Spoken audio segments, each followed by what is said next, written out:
Picture a great room of oil lamps, hundreds of them, set in a circle around a quiet sea. Each lamp is a city. Each flame is a king, a scribe, a harbour, a granary, a temple. For 3 centuries the lamps burn steady. They lean toward each other. They share oil. And then, somewhere in the middle of the room, one lamp begins to gutter, and another, and another. Tonight you are going to walk slowly around that circle, and you are going to watch the light go out. We will get to the kings and the burning cities. We will get to the letter that was never sent, found 3,000 years later in a kiln still half warm. But first, you are below the surface of the Mediterranean. The water is the dim blue of a held breath. You are descending along a sloped seabed off the cliffs at Kos, on the southern coast of Turkey, and there is something on the rock below you that should not be there. It is the silhouette of a ship, a small one, by modern standards, cedar planks, gone to soft brown wool with age, lying along the contour of the slope. The keel is broken.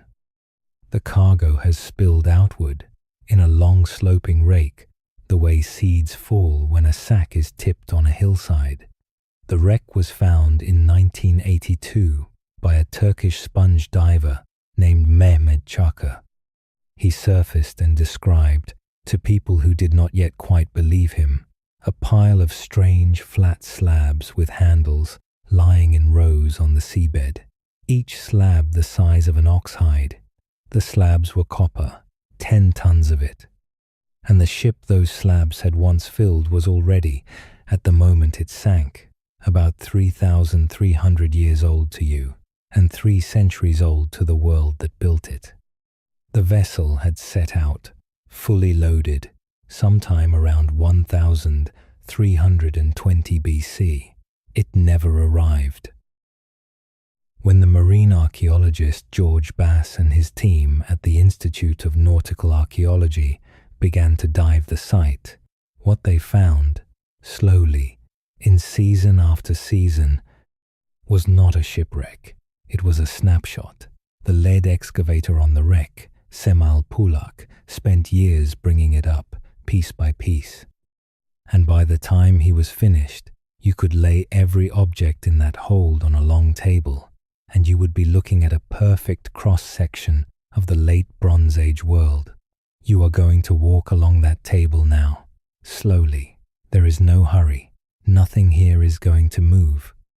The copper slabs first, the Cypriot oxhide ingots, each one cast in a flat rectangular shape with 4 corner handles, so they could be slung over the shoulder of a porter or lashed to the back of a donkey. The corners are still sharp under their soft green skin of salt and oxide. If you lifted one out of the water and laid it across your forearm, you would feel the cold of the deep sea holding inside the metal, and you would feel the weight of an entire economy resting on your bone. The copper came from the island of Cyprus, which the people of this age called Alasia. Cyprus was the richest copper source in the known world. 10 tons of it on a single ship is a great king's annual tribute, not a merchant's speculation. Next on the table, the tin, about a ton of it, in smaller ingots, more anonymous, more dull. Tin was the rarer half of bronze. To make a bronze sword, a bronze axe, a bronze chariot fitting, you needed copper and tin in roughly a 10-to-1 ratio. The copper came from Cyprus, close at hand. The tin came from impossibly far away. The current best guess, from isotope work, is the mountain foothills of Central Asia, somewhere in the region of modern Tajikistan and Afghanistan. The tin had crossed Persia and Mesopotamia by donkey caravan, changed hands a dozen times, and ridden a Levantine merchant ship the last leg, before lying down beside the Cypriot copper in this single hold. Every bronze blade carried by every soldier of the great kings, from Mycenae to Memphis, began as a piece of metal that had walked, in someone's hands, the length of a continent. Now the resin. There are about 150 Canaanite jars on this table, the kind with a high-pointed shoulder and a narrow neck. Most of them held terebinth resin, sticky and amber, harvested from the trunks of small Mediterranean trees and used in temple incense, in perfume bases, and in the embalming workshops of Egypt. Tip your face down to the open mouth of one of the jars. It smells like pine, but warmer, like a forest at the end of a hot day. Move along. There is a heap of glass ingots, hand-sized discs of cobalt blue and turquoise, the color of the sea above you when the sun is high. The Egyptians and the Mesopotamians were the only people who knew how to make this glass, and the discs were destined for some palace workshop where they would be reheated and shaped into beads and inlays.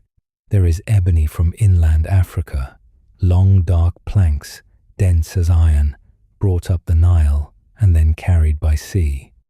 There is ivory, both elephant tusk and the smaller, denser hippopotamus tusk, raw and uncarved. There is amber, almost certainly from the Baltic, carried south by overland routes that crossed half the continent. There are ostrich eggshells, intact, intended to be mounted in silver and turned into wine cups for a king.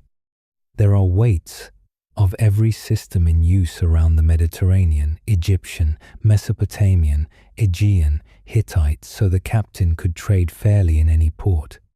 There is even, in a small wooden chest, a folding tablet of 2 ivory leaves hinged together. When it was opened in the seabed silt, it still held the faint impression of beeswax.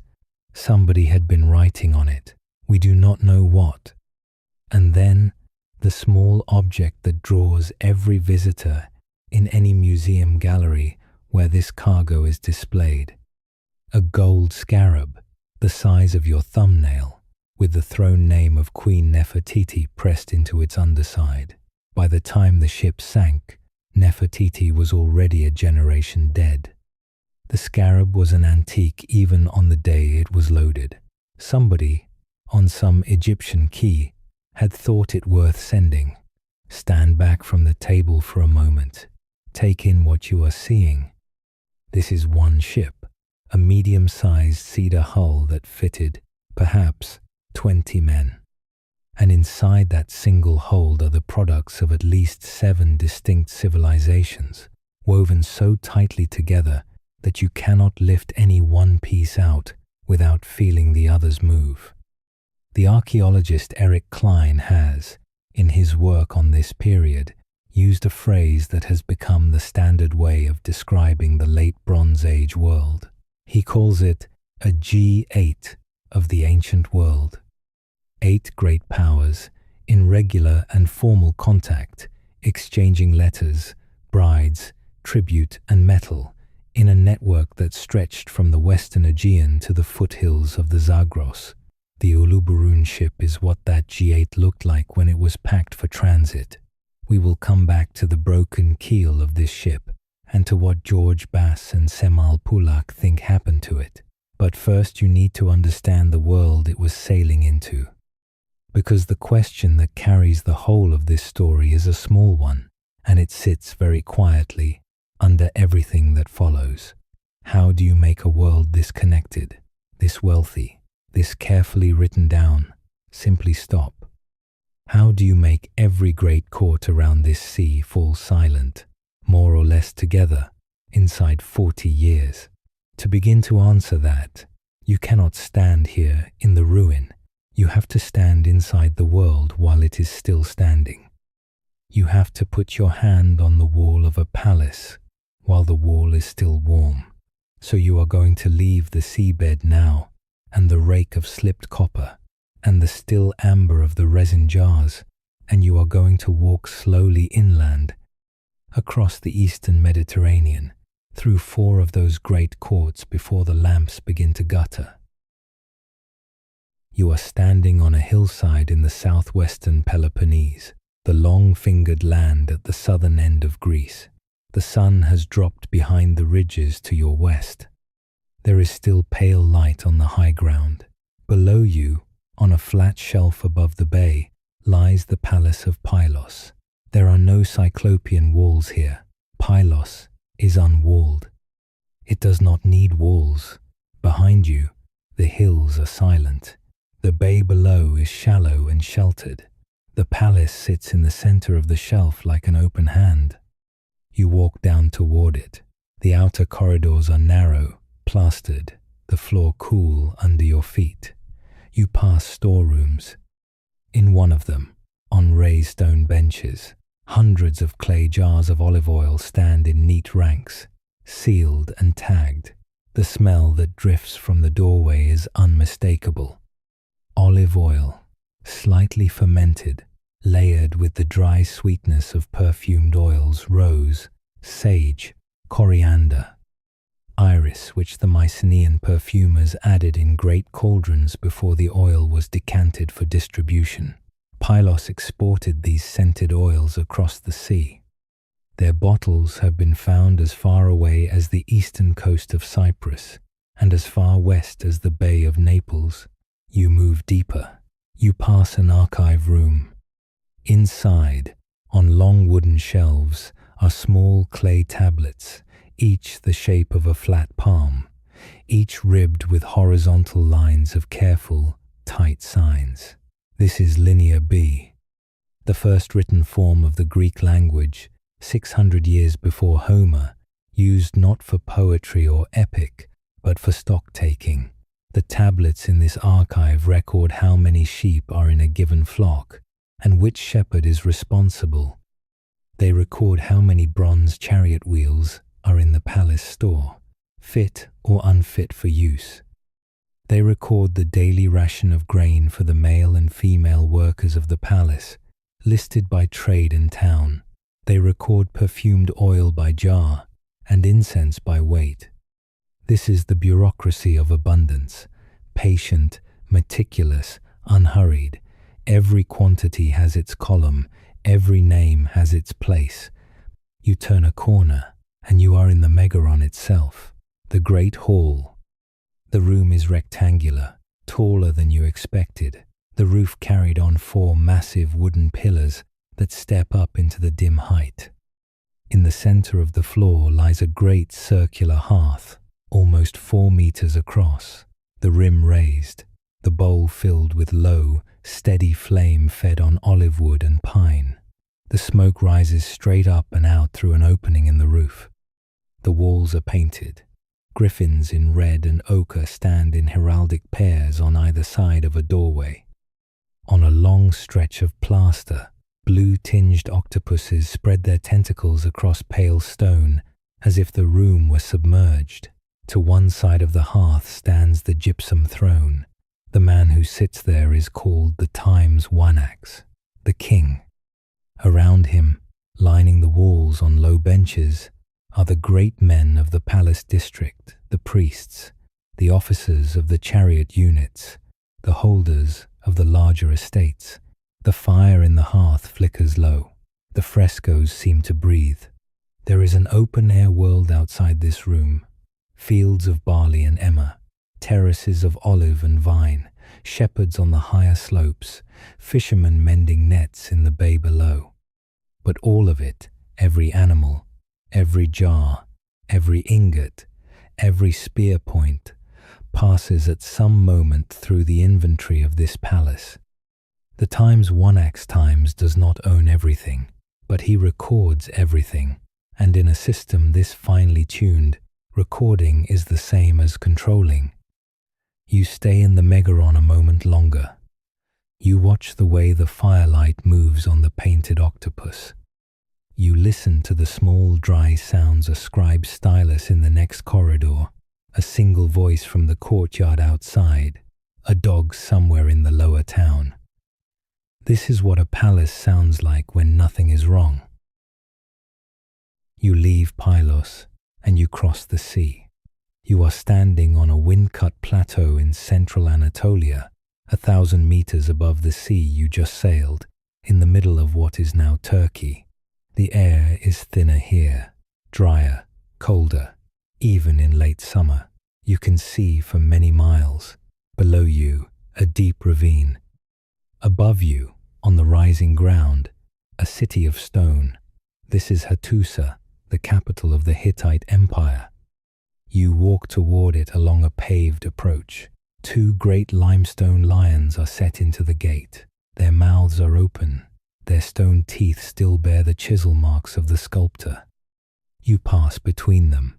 The streets within are wider than at Pylos, the buildings squarer, more military. There are barracks here. There are forges. There are great storage silos for grain, sunk into the earth and lined with stone. You climb. The upper city of Hattusa rises in terraces above the lower city, and on each terrace stands a temple. Dozens of them. The Hittites had a phrase for their religious habit. They called themselves the people of 1,000 gods. The phrase was, if anything, modest. Each city the Hittites had ever conquered or absorbed had brought its own gods home with them, and rather than dismiss those gods, the Hittite kings simply added them to the official cult and built them a house. So the upper city is a forest of temples, each with its altar, its courtyard, its scribe priests bent over tablets. The Hittite archive is one of the largest in the ancient world. Tens of thousands of cuneiform tablets, baked or sun-dried, preserved in the fires that would eventually take this place. The tablets record law codes, ritual instructions, treaties, omens, prayers in time of plague, lists of kings. They also record the diplomatic correspondence of the empire. In one of these letters, the Hittite great king addresses the pharaoh of Egypt as, "My brother." This is not a courtesy phrase. It is a formal claim to equality between the only kind of people in the world considered to be at the same level great kings, the masters of the largest realms, who alone could call each other brother.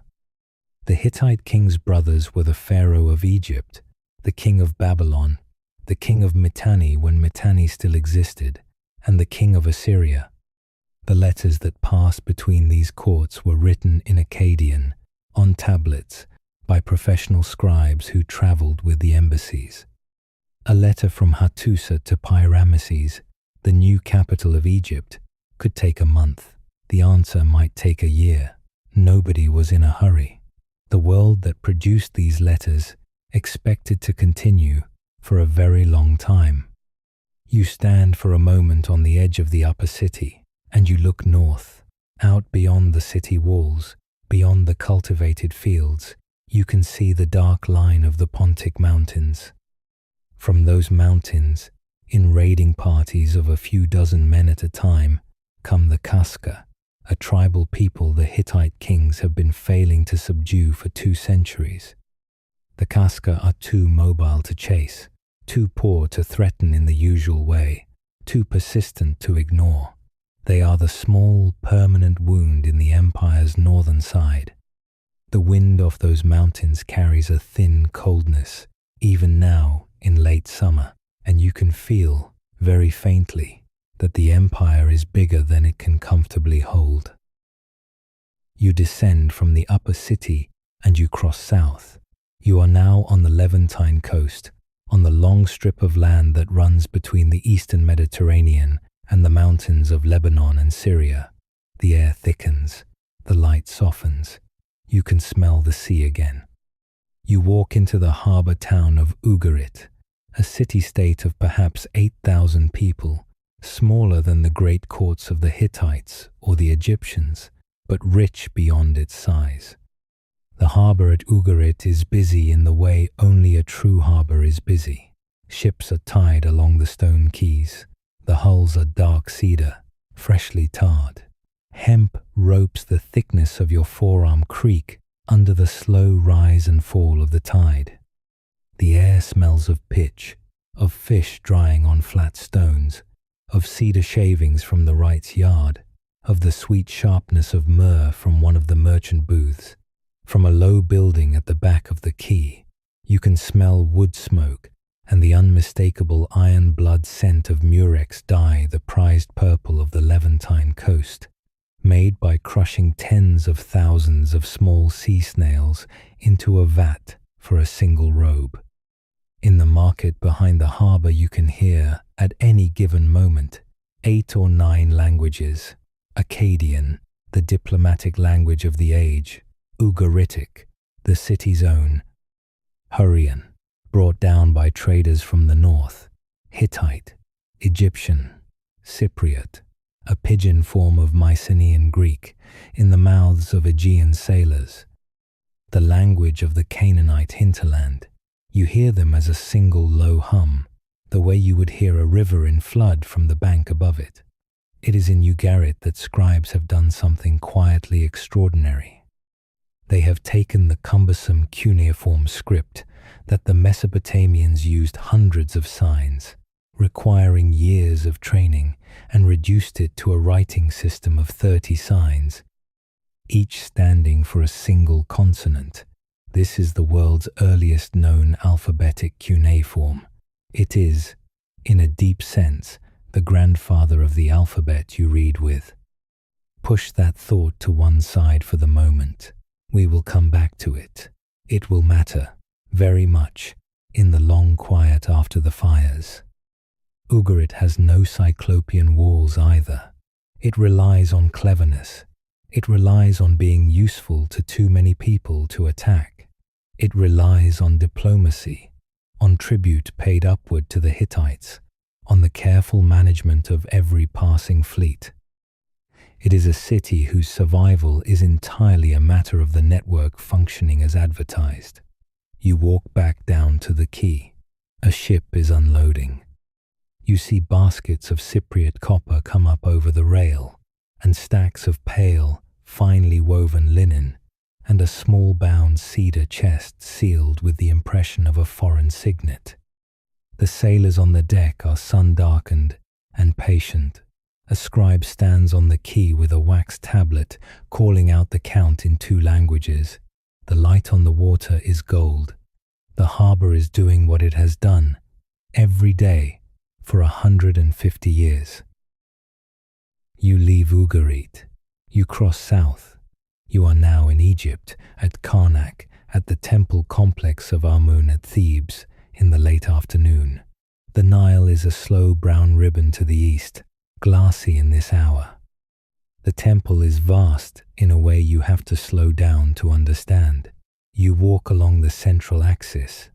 To either side of you rise enormous columns, taller than 10 men, their capitals shaped like open papyrus blossoms.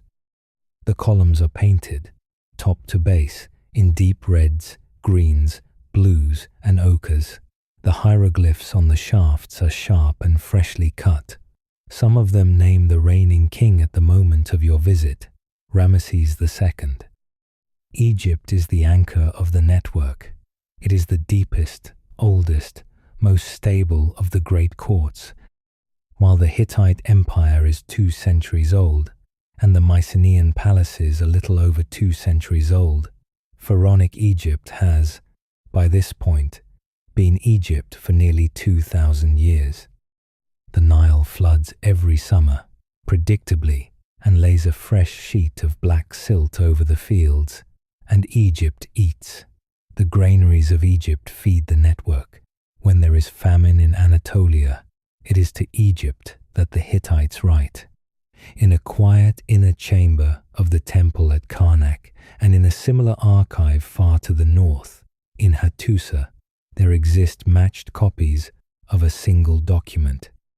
It is a treaty, drawn up after a long, exhausting war between Ramesses II and the Hittite king Hattusili III, fought to a draw at the city of Kadesh. The text of the treaty is preserved in both languages.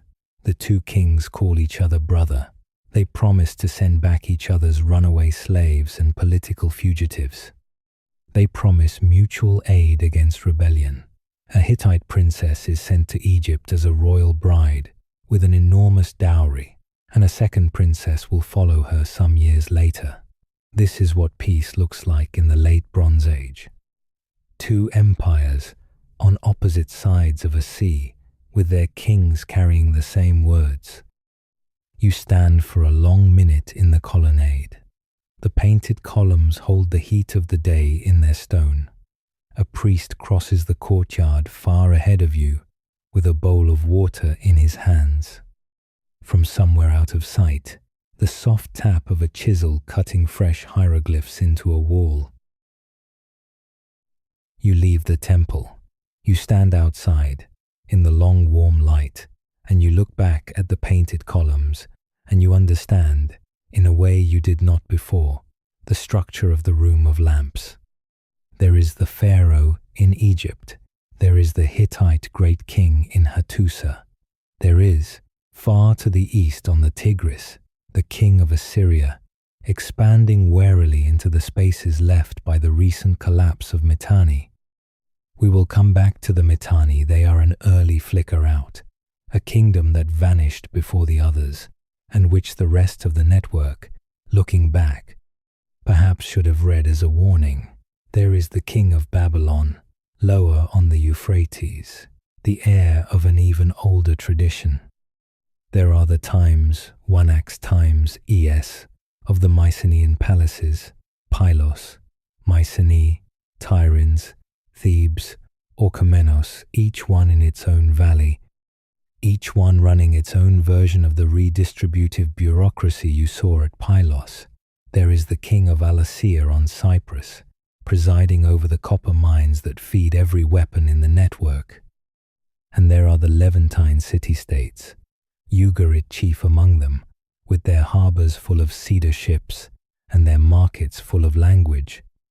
That is the room. That is the circle of lamps.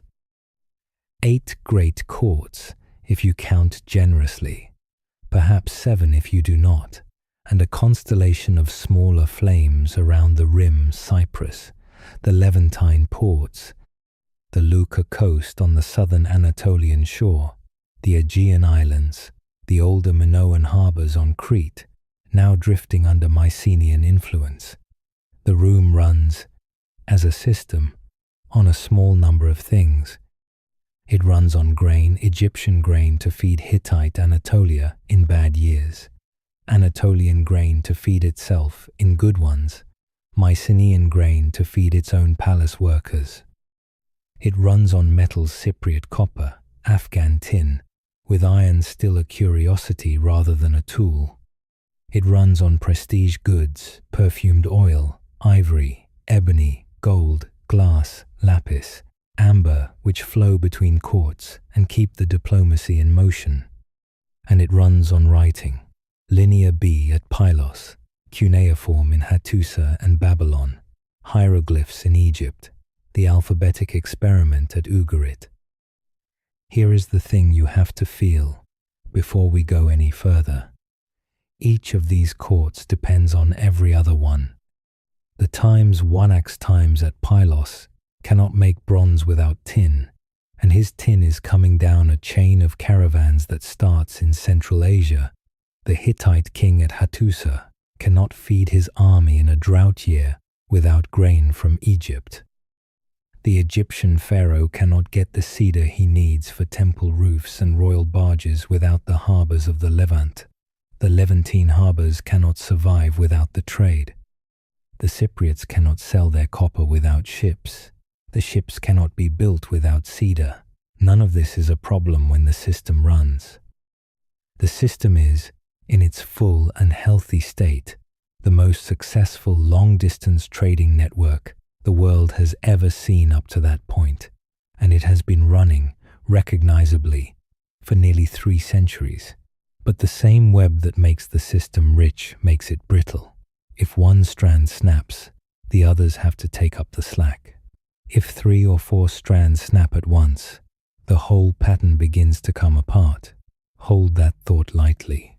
You do not have to do anything with it tonight. There is something else you should know before we leave this room, and it is a small detail that, in hindsight, will come to feel like the first thread loosening. In the Hittite royal archives, the same archives where the long correspondence with Egypt is preserved, there is a series of letters from the Hittite king to the pharaoh in which the great king of Hatti is asking, urgently and not very subtly, for grain. He calls it a matter of life and death. The phrasing in one tablet, addressed to Ramesses II's successor, is plain. Send grain in great ships to save the life of Hatti. This is not a king negotiating a price. This is a king pleading. And yet, from the rest of the room, the rest of the circle of lamps, nothing here looks broken. The harbour at Ugarit is still busy. The frescoes at Pylos are still bright. The columns at Karnak are still being painted. The cargo ship at Cass has been on the seabed for over a century by now, but nobody on the surface has missed it. Another one took its place. We will come back to those grain letters in the next chapter. They are the first small dip of the flame, and we will come back, much later, to a young king in Ugarit named Amurapi, who will sit at his scribe's table in his last winter and dictate a letter that the kiln will preserve and the messenger will never carry. For now, stand still. Stay in the room of lamps.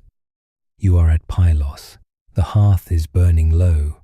The blue octopuses on the wall are flickering. The Times Wanax Times is on his gypsum throne.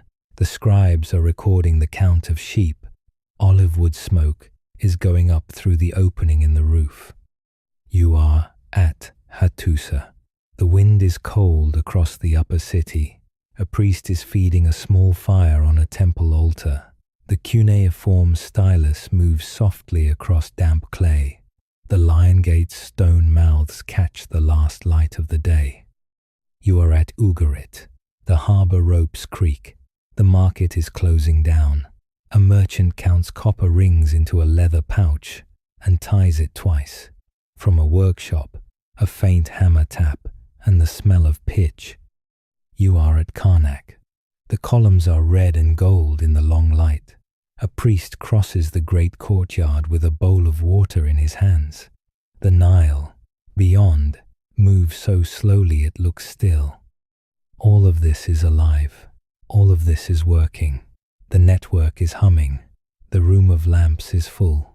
And somewhere out beyond the eastern edge of this room, far up in the mountains where the rivers begin, the rains that feed Anatolia have, for 2 or 3 years now, been coming a little lighter than they used to. The pollen records will, 3,000 years from now, register this as the beginning of a long, slow contraction. Trees will start, gradually, to retreat. Arid scrub will start, gradually, to advance. You cannot see this from where you are standing. You can only feel, if you stand very still, on the plateau above Hattusa, that the wind is a touch drier than it should be at this hour. Nobody in the palace at Pylos can feel this yet. Nobody in the upper city of Hattusa is panicking. The Hittite king's grain letter is, at the moment we are leaving this scene, just one tablet on one shelf. The harbour at Ugarit is still full of cedar ships. The pharaoh is still being addressed as my brother. Everything is fine.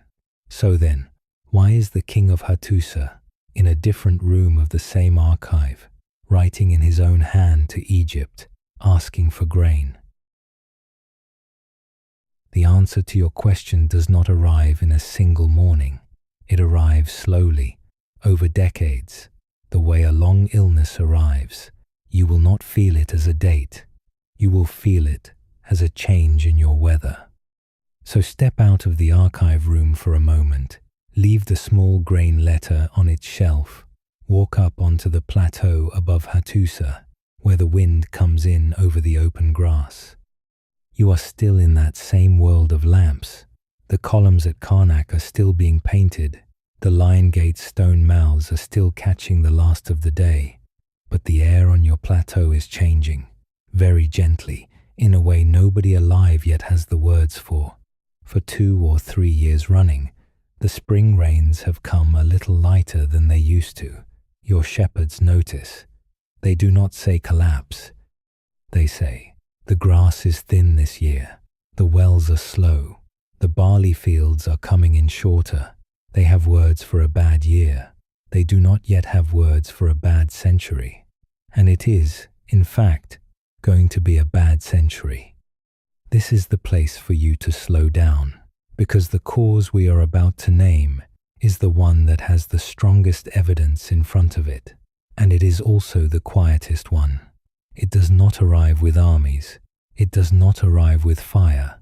It arrives as a change in pollen. In the 2010s, a French paleoclimatologist called David Kanievsky began publishing a series of studies on what he and his colleagues called the 3.2 kiloyear event. The phrase is dry, the way scientific phrases tend to be. What it means, in plain language, is something that happened around 3,200 years ago, give or take, which, by your calendar, lands almost exactly on the century you are sitting in tonight. Kanievsky's team took sediment cores from old harbour basins along the Levantine coast, a site called Tel Tueni, in modern Syria, near the ancient kingdom of Ugarit. Another site, at Hala Sultan Tekke, on Cyprus.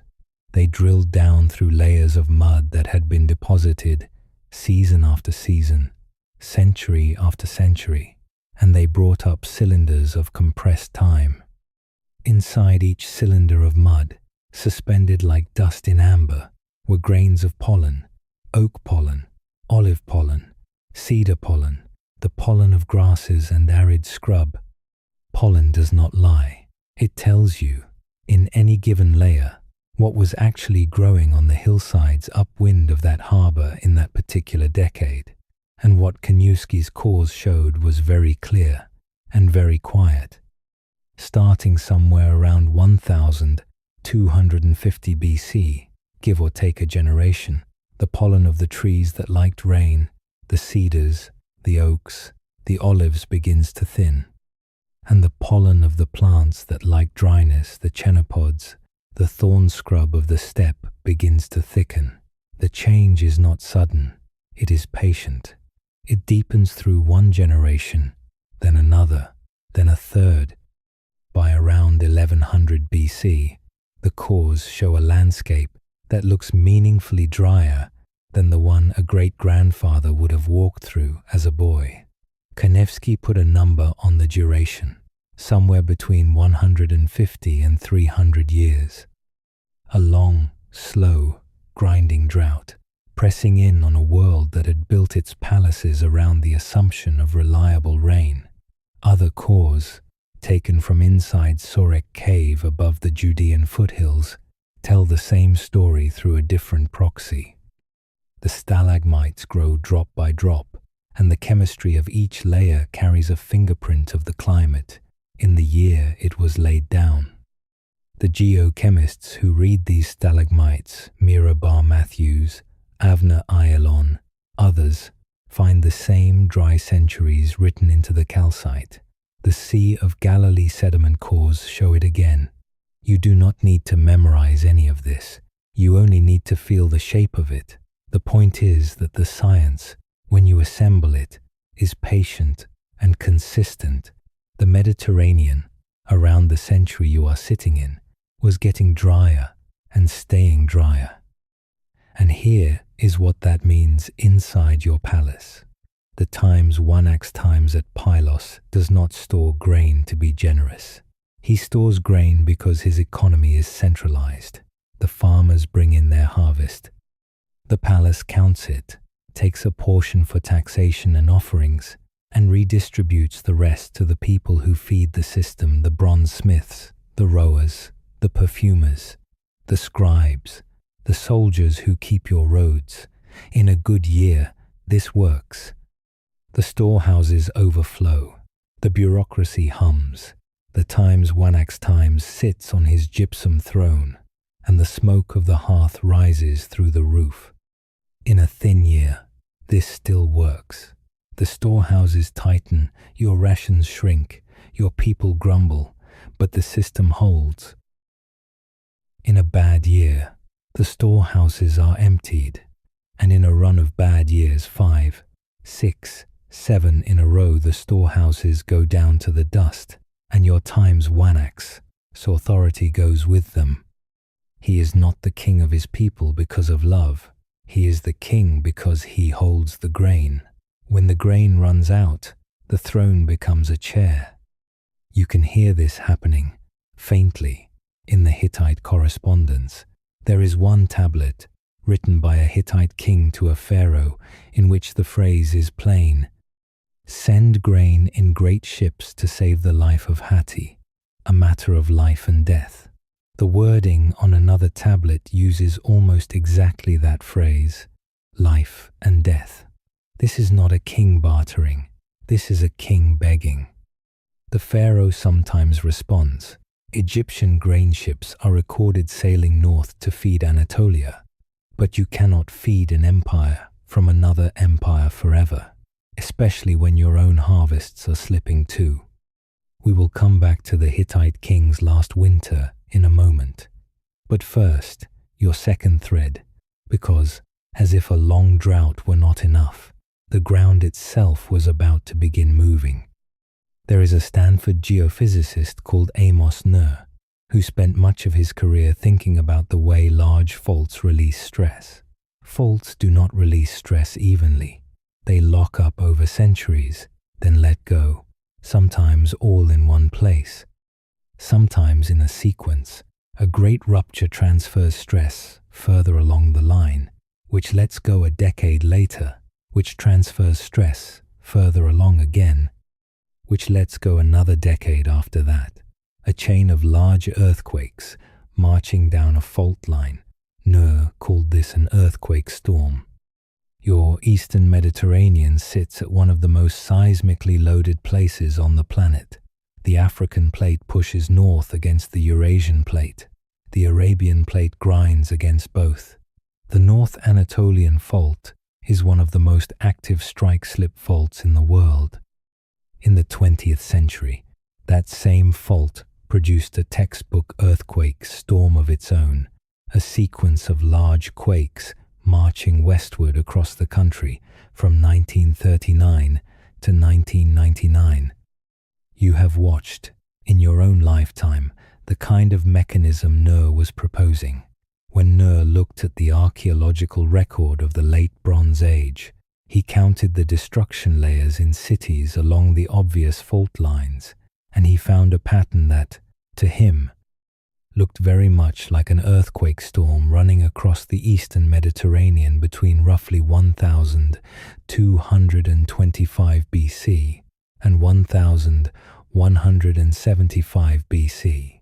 Mycenae, Tiryns, just down the road. Troy, in northwest Anatolia. Various sites along the Levantine coast. Ugarit itself shows damage that looks seismic before it shows damage that looks human. Amos Nur counted them. He looked at the cracks in the Cyclopean walls at Tiryns, at the way certain courses of stone had shifted laterally the signature to a geophysicist's eye of ground motion rather than warfare. He looked at the skeletons at Mycenae, pinned under fallen masonry, in postures that suggested fleeing rather than fighting. He proposed that what we were seeing, in city after city, in a 50-year window, was a single great unzipping of the Anatolian fault system. Other archaeologists, including Cline, have pushed back on the strongest version of the claim. They argue that the dates are too loose, that the destruction layers may not all be seismic, that warfare leaves similar signatures. The debate is real. But what most scholars now accept is that earthquakes in this period were real, were unusually frequent, and were the kind of event that, layered on top of a drought, would have made recovery extraordinarily difficult. Hold the two things together for a moment. You are a farmer outside Tiryns. Your great-grandfather farmed this same plot. You have been watching your rains come in lighter for, what, 15 years now. Your wheat yields are down. Your barley is patchy. Your palace has been pulling more grain from each household than it used to. You are already tired. And then, one summer night, your ground heaves. The mud brick walls of your house crack. The cyclopean wall above your village throws down 2 courses of stone. Your neighbor's house has come apart. Your daughter is under a beam. Your palace, when you walk up the hill to see it, has fared no better. The fresco of the octopus has fallen off your wall. The granary has split. Your times 1 axe times is alive, but the offering tables are broken. You spend the next year rebuilding what you can. The rains do not improve. Your palace asks for more grain. 2 years later, the ground heaves again. This is what an earthquake storm looks like inside your life, not a dramatic single event, a patient grinding down of any reason for you to believe that tomorrow will be more secure than today. The roof you build now, you build expecting it to come down. The plaster you put back on your wall, you put back without painting it. Multiply this across your whole generation, across all of the great cities of the Eastern Mediterranean, and you begin to feel the shape of your second thread. Then the third. The third is the one Eric Cline frames most carefully, because it is the one that most resembles your own world. In his 2014 study, the book is called simply 1177 B.C., the year civilization collapsed times. Eric Cline argues that no single cause did this. Not the drought alone, not the earthquake storm alone, not the sea peoples alone, who we will come to in a few minutes. What did it, he argues, was the way the system itself was wired. Cline framed it this way. The late Bronze Age was a perfect storm of stresses, falling on a network that had grown so interdependent that it could no longer absorb any one of them. He compares it, sometimes, to a modern power grid. Your power grid, in good weather, can handle the loss of a substation. The current reroutes, the lights stay on. But a grid already running at capacity, already wounded in 3 places, already under strain from a long heat wave, that grid, when it loses one more substation, goes dark across an entire continent. This is what was beginning to happen, slowly, between roughly 1250 and 1175 BC. The drought thinned the grain, the earthquakes broke the cities. The bronze, which depended on tin from Central Asia coming through Levantine ports, started to arrive more erratically as the routes themselves became less safe. Carol Bell, in her work on the northern Levantine coast, traces this through pottery. In the early late Bronze Age, you find imported wares from a dozen distant places. In the late Bronze Age, you find fewer foreign wares, more locally made imitations, the signature, at a quiet archaeological level, of a trading system going thin. And as the trading system goes thin, the palace economies, which had specialized harder and harder around the assumption of long-distance exchange, begin to lose their reason for being. The Pylos scribe has nothing to count if the rowers are not being paid. The Hittite court has nothing to redistribute if the grain ships are not docking. The Ugaritic merchant has fewer goods to load and fewer harbors willing to buy them when he sails. There is one more thread, and it is the most human one, which is that none of this is happening in a vacuum of contented subjects. Robert Drews, in his work on the changes in warfare around this period, points out that the common people in these palatial societies had no special love for their kings. The Mycenaean times, one-axe times, was a divine ruler whose authority depended on the redistribution. When the redistribution faltered, the divinity faltered with it. Many of the destruction layers at Mycenaean palaces show that only the elite quarters were burned. The houses of the common people below them were often left alone, which is to say the palaces did not always fall to foreigners. Sometimes the people inside the city helped to set them on fire. So that is the slow unraveling.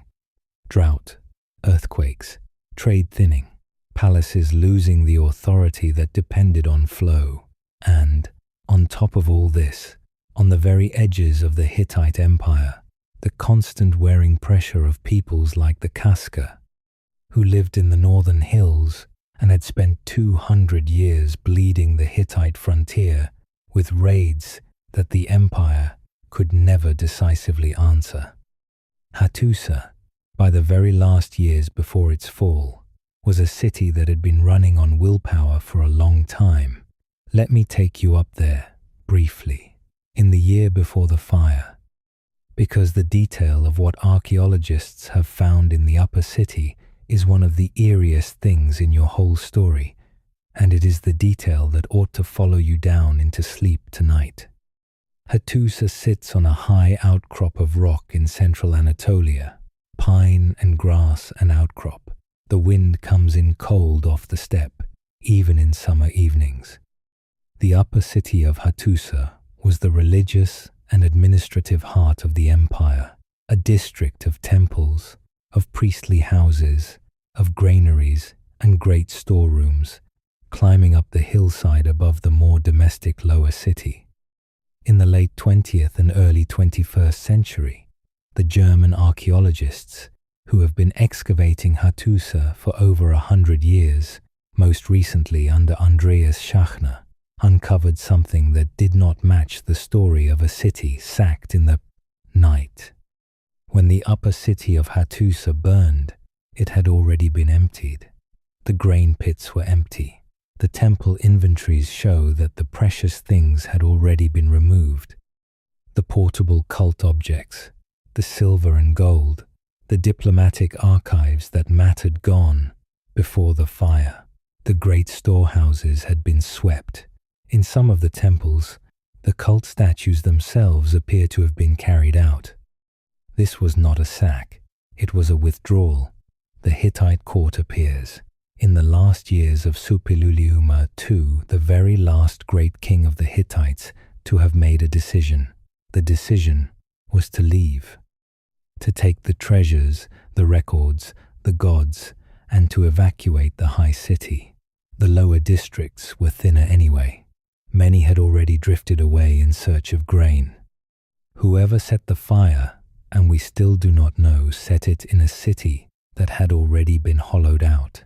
Picture this for a moment, because the picture is what stays with you. The priests of the storm god's temple have already taken the cult statue out. The temple is empty. The painted reliefs of the gods in procession are still on the walls, but there is nobody left to feed them. The fires on your altars went out, one by one, over the previous year. The smell of cedar smoke and roasted offerings, which used to be the smell of the upper city, is gone. The wind blows through doorways nobody is going to close. The lion gate's stone mouths are still open. The lions are still looking out across the plateau, but there is nobody behind them. When the fire comes, it goes through a city that has already begun to die. That is what the slow unraveling looks like. At the end, it does not look like a battle. It looks like a building that everybody has stopped maintaining. We will come back to the question of who, exactly, lit that final fire at Hattusa. The Kaska are a candidate. So are some of the same migrating peoples who, in this same decade, were rolling south along the Levantine coast in their ox carts. The honest answer, for now, is that we do not know. The Hittites left no chronicler to tell us. The cuneiform stopped. But the next thing we have is the voice of the people who came down out of those hills, and out of those islands, and out of those failing kingdoms, and went looking for somewhere else to live. That is where the documents begin to speak. So let me take you, slowly, into a chamber in western Thebes, on the west bank of the Nile. Your light here is different. Your light here is gold. It is the early years of the 12th century BC. The Hittite upper city has gone dark. The Mycenaean palaces are tightening. The drought has been grinding for nearly 100 years. And the pharaoh of Egypt, a man called Ramesses III, is having a wall carved. He is building his mortuary temple at Medinet Habu. The Nile runs flat and pale to the east.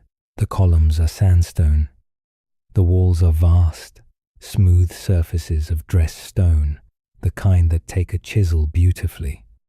In the 8th year of his reign, which is, by our calendar, somewhere around 1175 BC, Ramesses III has this carved into one of those walls. The text is long and the language is formal, but the opening phrase is one of the most quoted in all of ancient history. The foreign countries made a conspiracy in their islands. All at once the lands were removed and scattered in the fray. No land could stand before their arms. The list goes on. The pharaoh names them, one after another: the Peliset, the Cheka, the Shekelesh, the Denyen, the Weshesh. The text describes them coming forward, with their ships, with their warriors, with their families, with the intention of settling in Egypt itself. Above and beside the text, in the same stone, the carvers laid out the reliefs. You can still walk through Medinet Habu today. The walls are weather-stained. The stone is biscuit-colored in your afternoon light, but the reliefs are still there, deeply enough cut that the shadows still draw out the shapes when the sun sits low. You see warriors with feathered headdresses, stiff and tall like a row of cock feathers. Those are the Peliset. You see warriors with horned helmets, a single disc between the horns. Those are the Shurden, who appear in earlier records as both mercenaries to Egypt and as raiders against her. You see round shields, two-edged swords, body armor made of overlapping bands. The Egyptian carvers recorded the foreign equipment in such detail that scholars have spent over 100 years arguing about exactly where each piece of kit comes from. But the detail that most reshapes the way you read this scene is not the warriors. It is what is moving behind them. Look closely at the lower bands of the relief the way Carol Bell and Eric Cline and David Kaniewski, in their separate ways, have all asked you to look. Trudging along behind the lines of warriors, you see ox carts, solid wooden wheels, heavy, slow oxen with their heads down. Inside your carts are women in long robes and children clutching at the wooden sides, and bundles of household goods and what look like jars and cloth. This is not an army's baggage train. This is a population. That single visual detail changes everything about how you read the Sea Peoples. This is not a Viking raid. This is a migration. These people are not coming to take treasure and leave. They are coming because their own homelands are gone. They have wives and children with them. They have brought everything they own. Where they have come from, there is no longer anything to go back to. Your drought has not just dried the eastern Mediterranean, it has dried their fields too. The earthquake storm has not just cracked your cities of Anatolia, it has cracked theirs. The collapsing trade has not just thinned the Hittite court, it has stripped their coastal towns of whatever protection they had. They are climate refugees, in the most literal sense. They are war refugees. They are economic refugees. They are all three at once. They have merged, on the road, with whatever opportunistic raiders had been working the Mediterranean for a generation, the Lucca pirates from southwest Anatolia, the Shurden mercenaries with their horned helmets, the smaller bands of broken Mycenaean rowers whose palaces had stopped paying them. The Sea Peoples, when you put the evidence together, are not one people. They are a coalition of the displaced, a moving country of the dispossessed. We will come back soon to what happened when this slow tide reached your Egyptian delta. The Battle of the Delta in 1175 BC is one of the great set pieces of ancient history, and Ramesses III will have it carved into the walls of this same temple. But first, two more documents, because before this tide reached Egypt, it had already passed through Pylos, and it had already passed through Ugarit. Both of those palaces, in their last weeks, left you writing. So go back, one last time, into your room of lamps. The fire is much lower than it was at the start of the evening. The frescoes are still on the wall. The blue octopuses still hold their tentacles out in the firelight. But the Wanak's Times of Pylos is sitting at a different table now, and the scribe at his elbow is writing something that is not an inventory of sheep. It is somewhere in the year that Pylos will die, probably 1180 BC, give or take. The texts that survive from this last phase of your palace are the famous Ochre Times tablets. The series gets its name from the first word on tablet, and 657 times Ochre Times, which means, roughly, a command, a posting, a watch. Michael Wood, the historian, has called them your Coast Guard tablets, and the name has stuck, because that is exactly what they describe. The tablets list men and places and numbers, detachments of warriors posted to specific stretches of your Messenian coast. Rowers times retar times counted out by harbour, names of officers, names of villages whose fighting men have been called up. One of the tablets describes the requisitioning of bronze from temple offerings. Your temples have been emptied of their sacred vessels. Statues, dishes, ceremonial weapons, anything bronze, anything that could be melted down. The palace has called it all in to be cast into spearheads and arrow tips. This is a kingdom that is stripping its altars to feed its forge. These tablets were not meant to last. They were administrative records, baked from soft clay, the kind of clay that gets reused. The Mycenaean scribes did not, like the Egyptians, write for eternity. They wrote for the week. They expected the tablet to be wiped down, softened with water, and pressed again with next month's information. The clay was wet when it was written. The clay was meant to stay wet. But the clay never got wiped down, because before the next month came, the palace of Pylos was on fire. The fire that destroyed Pylos was the kind of fire that fuses stone. The treasury melted, the gypsum throne cracked. The roof timbers came down on the Megaron, and the great circular hearth was buried in its own roof. And in the archive room, where the wet clay tablets sat on their shelves, the fire that destroyed the city did to those tablets what no Pylian scribe had ever intended. It fired them like pottery. The tablets that were meant to be wiped clean within a week baked themselves rock hard in the destruction of the place that wrote them. 3,000 years later, the last orders of a dying Mycenaean kingdom times watch this stretch of coast. Post rowers here, take the bronze from this temple. Send these men to this beach times, sit in glass cases in the museum at Chora. They survived because the fire that ought to have destroyed them preserved them instead. This is the part of the story that historians find quietly devastating when they let themselves feel it. The very same catastrophe that ended a world accidentally saved its last words. Now leave Pylos. The hearth is going to burn down to ash in a few weeks, and we will come back to that ash in the very last act of this story. For now, sail east, across the dark of the Mediterranean, past the burning glow of other palaces that have already gone, past Cyprus until you come ashore on the Levantine coast at the harbour of Ugarit. Ugarit, in this last winter, is a city that is already running on fumes. You remember your harbour from before, the cedar masts, the 8 languages in the market, the merchant who counted his copper rings into the leather pouch and tied it twice. The first alphabetic cuneiform in human history was developed here 30 signs, give or take, a leaner kind of writing than the 800 signs of the Babylonian system. Ugarit was the cleverest of the small kingdoms. It survived by being useful to bigger ones.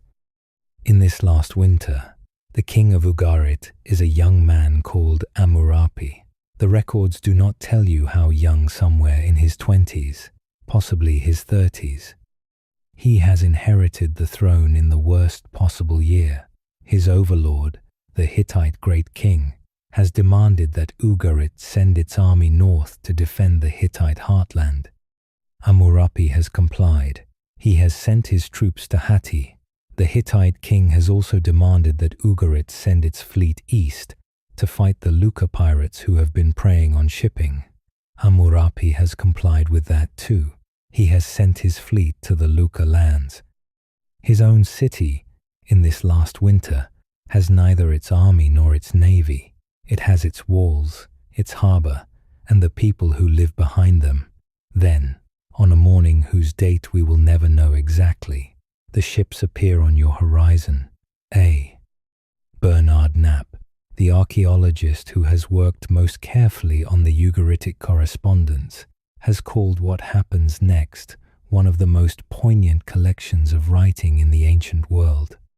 Because Amurapi, in those last days, dictates a series of letters. He dictates them to his scribes. The scribes shape the clay and press in the cuneiform. The letters are addressed to the king of Alashia, the king of Cyprus, asking, urgently, for help. The wording of one of those letters survives. The phrasing is plain. My father, behold, the enemy's ships came here. My cities were burned, and they did evil things in my country. Does not my father know that all my troops and chariots are in the Hittite country, and all my ships are in the land of Luca? Thus, the country is abandoned to itself. May my father know it. The 7 ships of the enemy that came here inflicted much damage upon us. 7 ships. That is the number Amurapi gives. 7 ships, against a city whose entire military has been sent away to defend somebody else's empire. You can hear, in the rhythm of that text, the moment in which a young king realizes he is the last responsible person in the room. In another letter from the same period, an Ugaritic official writes to his own king, possibly Amurapi himself, possibly an absent court somewhere inland. The phrasing is even bolder. There is famine in our house. We will all die of hunger. Our city is sacked. May you know it. That is the entire message. There is famine in our house. We will all die of hunger. Our city is sacked. May you know it. Your scribe pressed those words into damp clay. The clay went into a kiln, the same kind of kiln that potters use to fire their household ware. The kiln was being fired, gently, to harden the message into something a runner could carry to a port and put on a ship. It needed to dry through. The kiln did its work. The clay hardened, but the messenger never came. The kiln was still warm when your city's walls were breached. The runner was killed, or fled, or never reached the kiln to collect the tablet at all. The fire that took the city took the workshop with it, and the kiln already hot sealed your letters inside it. When the French excavators of the early 20th century opened that kiln, 3,500 years later, they found the unsent letters of Amurapi, fired hard, undelivered, still addressed to a king of Cyprus who himself almost certainly fell in the same season. The smooth, slightly rough surface of a baked clay tablet, the shallow cuneiform marks under your thumb, the faint, dry smell of fired earth. That is what a kiln in a dying city leaves behind. You can hold one of these tablets in your hand if you ever find yourself in the right museum. They are heavier than you expect. They are warm-colored. The light moves down into the wedge-shaped grooves as you tilt them. In your hand is a letter from a young king who knew, when he was dictating it, that his city was on the edge. He used the language a young king is taught to use: formal, deferential, hopeful enough, but the urgency runs underneath every line. He addresses the king of Cyprus as his father. The phrase, "the country is abandoned to itself," has the particular flatness of a man saying something true that he had hoped never to have to say.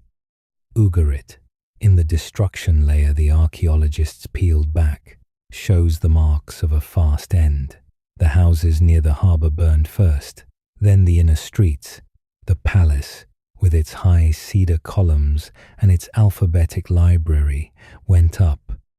The kiln, with its undelivered letters, sat at the heart of it all, perfectly preserving its own dispatches. Unlike Pylos, Ugarit was never rebuilt. The harbour silted. The hill above the bay was left to weeds and wind and a few goats. By the time the Phoenicians, in the centuries that followed, became the new master sailors of the Mediterranean, Ugarit was already a ghost. Its alphabet, mercifully, did not die with it. We will come back to that in the next chapter, because the alphabet you are hearing these words in tonight has, somewhere far back in its pedigree, a Ugaritic ancestor. For tonight, the picture to hold is the kiln, a small ceramic oven in a workshop just off a doomed harbour, with a stack of fresh letters drying inside it, addressed to a king who could not save them. In the warmth of the very fire that was about to swallow the city that wrote them. So assemble your documents. The Medinet Habu reliefs on the wall of a temple in western Thebes, showing the warriors with their feathered headdresses and the ox carts with their women and children behind them, the migration that came overland and oversea in the 8th year of Ramesses III, around 1175 BC, the Pylos Coast Guard tablets in the archive room of the Megaron, listing the watchers of the sea and the rowers, and the bronze stripped from the temples, fired into ceramic permanence by the catastrophe that ought to have wiped them clean. The unsent letters of Hammurapi of Ugarit, baked in a kiln that was still warm when the city fell. Times the country is abandoned to itself, may my father know it. 3 documents, 3 voices, all preserved by the very fire that ought to have ended them. These are your voices from the ashes. If you remember nothing else from this part of your evening, remember that the reason we know what we know about the last hour of the late Bronze Age is that the clay tablets that recorded it, the wet, soft, casually administrative tablets that nobody at the time would have thought worth saving, went through the kiln of their own destruction and came out as ceramic. They were never meant to be permanent. They became permanent by accident, in the worst week of their writers' lives. The Pharaoh's wall at Medinet Habu was meant to be permanent.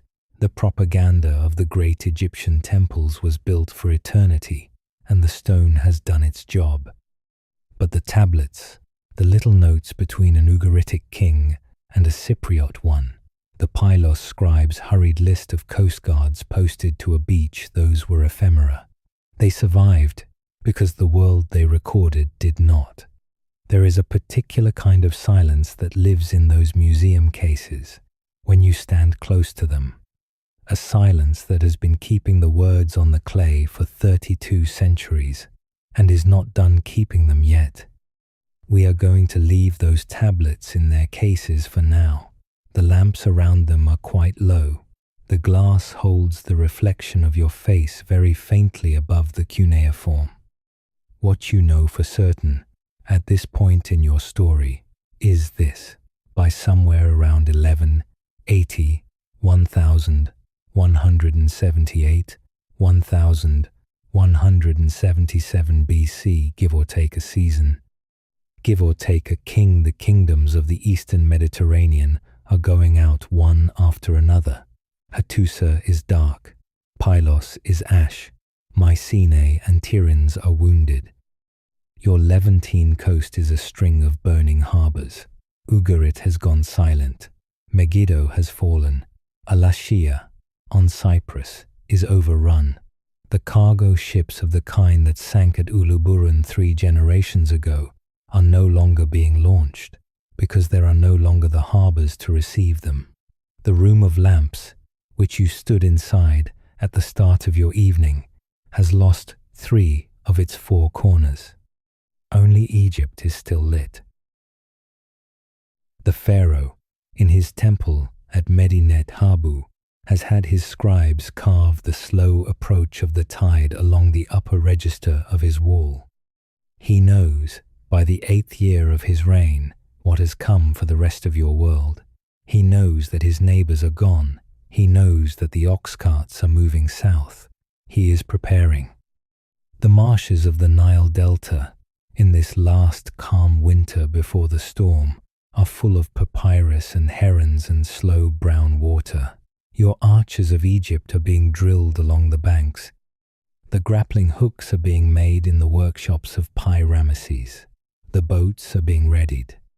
Out beyond the eastern horizon, on the long roads that lead down from the Levant, the dust of moving ox carts is rising into a sky that has been getting drier for a century. We will come back, in a moment, to what happens when those two things meet. The Battle of the Delta in 1175 BC is the next great set piece of your story, and it is one of the very few moments in the entire collapse where the historical record allows you to watch the confrontation directly. The reeds, the arrows, the capsized ships, the water of the Nile changing colour. We will come to that.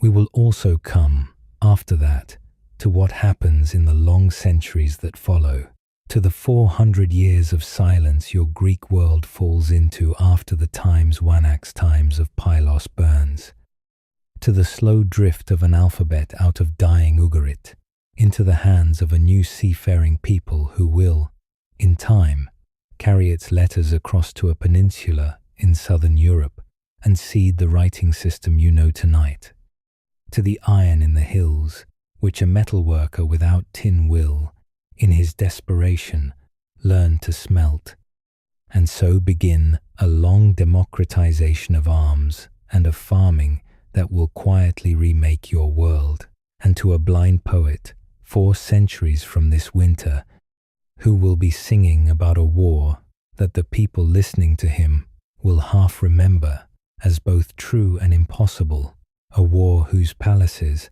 by then, will have been ash for so long that no one will quite believe they were ever real.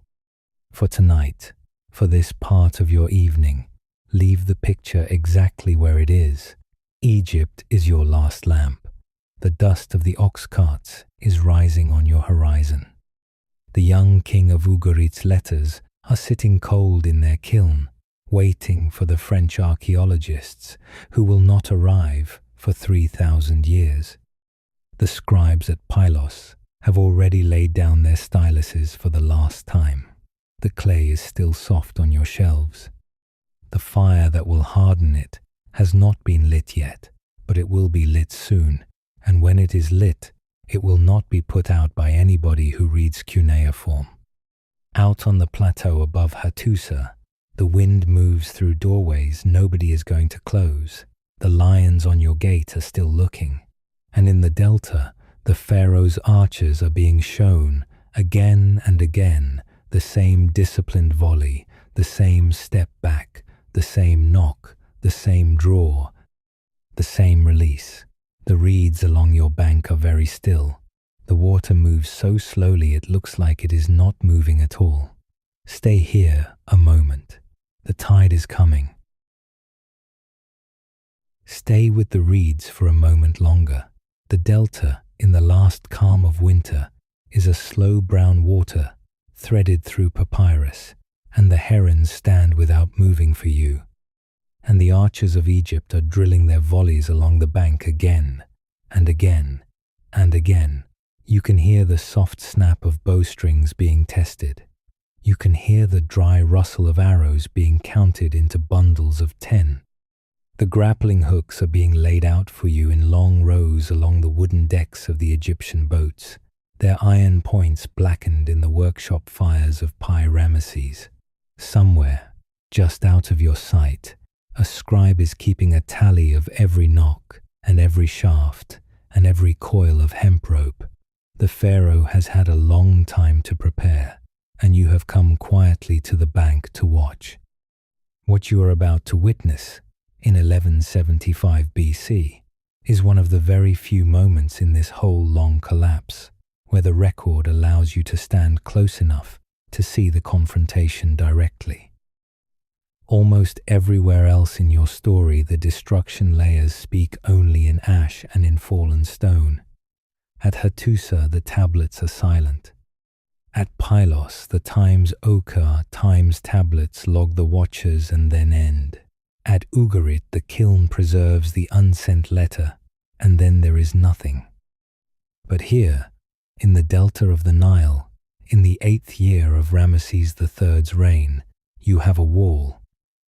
You have the wall at Medinet Habu carved in deep relief, and you have the long inscription beneath it. You have the pharaoh's own commemorative account of the day the ox carts of the sea peoples met the bowmen of Egypt. The Egyptian fleet has been pulled into the river mouths and arranged in a way that the marauding ships will not see until it is far too late. The mouths of the Nile, in the late Bronze Age, are a wide labyrinth of reed banks and silt bars and slow side channels and stands of papyrus so tall that a man on horseback beside you would disappear inside them. The Egyptians have lived with this water for 1,000 years. They know every cut and every shallow. The sea peoples, coming toward you now from the open sea, do not. The enemy fleet comes in at dawn. The ships of the Peleset and the Cheka and the Shekelesh and the Denyen and the Sheridan push into the delta on the morning tide in front of you. There are women and children on board, some of them. There are oxen lowing somewhere on the decks. There are warriors in the feathered headdresses you saw earlier on the carved wall, bristling leaf-shaped crowns above clean-shaven jaws. There are warriors in horned helmets too, the Sheridan warriors, with their two-edged swords and round shields. They are coming for harbour, and for grain, and for somewhere to put down the carts that have been moving south for 10 years. They are not, by this point in their long migration, only raiders. They are families looking for a coast on which to land. The Egyptian archers wait, and you wait with them. They wait until the sea people ships are inside the channels, and the channels have narrowed, and the high reeds on either side have closed the sky above you to a band of pale dawn light above the water. They wait until there is no room to turn, and then they release. The first volley goes up almost lazily into the morning above you. You can see it in the carving on the wall you stood in front of, where the Egyptian scribes have drawn the arrows for you as little dark commas tracking across the limestone. The archers in front of you knock and draw and release in disciplined ranks, one rank loosing while the next is drawing, the way Ramesses III's officers have been drilling them all winter. The arrows fall on the crowded decks of the sea people's ships, with a sound the inscription does not record, but which you can imagine for yourself. It is the sound of metal coming through wood.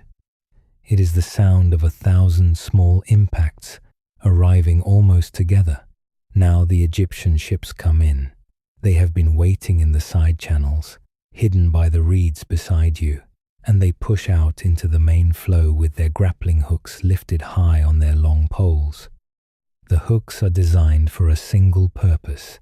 They are designed to catch the upper rigging of an enemy boat and to pull.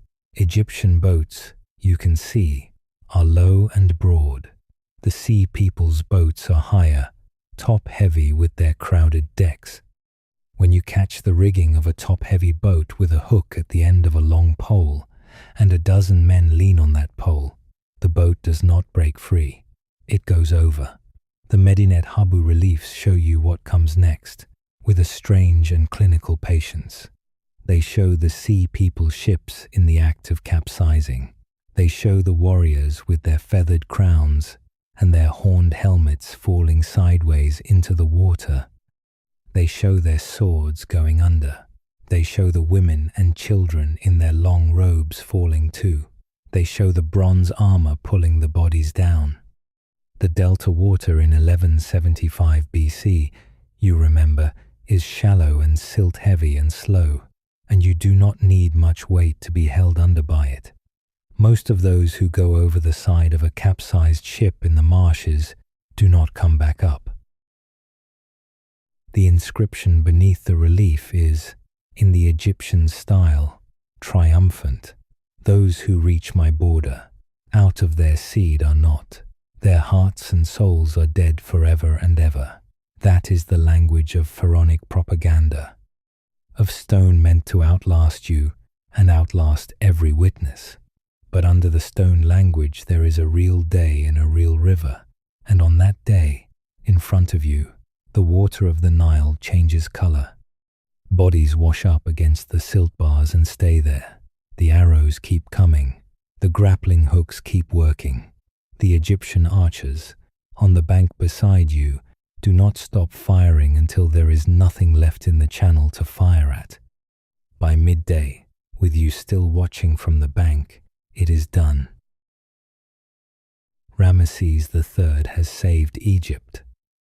The pharaoh, who had watched his neighbors go dark one by one for a decade, who had received the news of Hattusa abandoned, and Ugarit silent, and Megiddo fallen, and the Levantine harbors one long line of smoke, has held his border at the delta.